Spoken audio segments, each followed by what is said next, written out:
बाहेर पाऊस पडतोय आणि गरमागरम चहा प्यायची खूप इच्छा होते.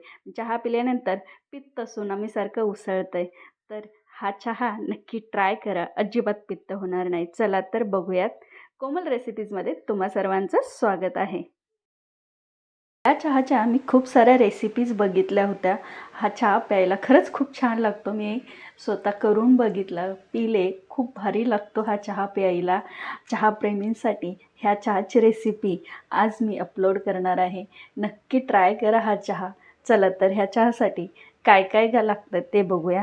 मी ते छोटासा दालचिनीचा तुकडा घेतला आहे, एक लवंग घेतली आहे आणि ठेचलेला अद्रक घेतलं आहे आणि अर्धा चमचा चहा पावडर घेतली आहे. तुम्ही जर चहामध्ये साखर नंतर घेत असाल तर ह्याच्यामध्ये साखर घालायची नाही. नंतर तुम्हाला हवी तशी साखर तुम्ही घेऊ शकता. पण मी इथे माझ्यासाठी मी चहामध्ये मला जेवढं गोड हवा आहे चहा तेवढी साखर घालून घेते.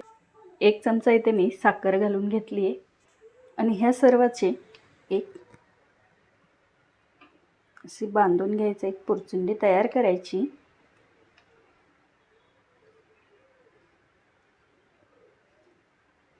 त्यासाठी कॉटनचाच कपडा वापरायचा.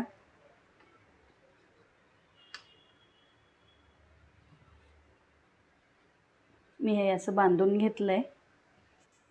त्यासाठी मी इथे 1 कप पाणी गरम व्हायला ठेवलं आहे आणि त्या पाण्यामध्ये ही जी पुरचुंडी बांधली आहे ही टाकायची.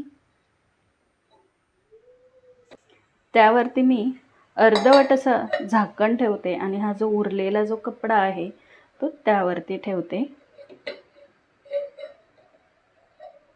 तुम्ही हा चहा नक्की ट्राय करून बघा. खूप छान टेस्टी होतो.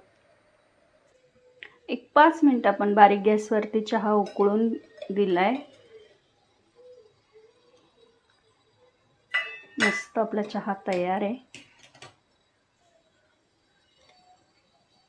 मी हे याच्या साहाय्याने छान असं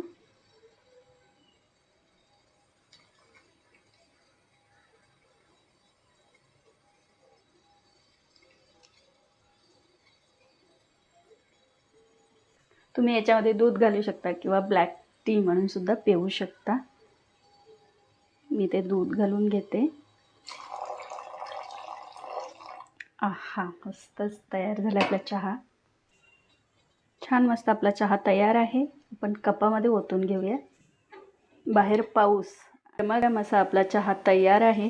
तुम्हाला ह्या चहाची रेसिपी जर आवडली असेल तर नक्की लाईक करा, शेअर करा. सबस्क्राईब केलं नसेल तर सबस्क्राईब करा. थँक्यू.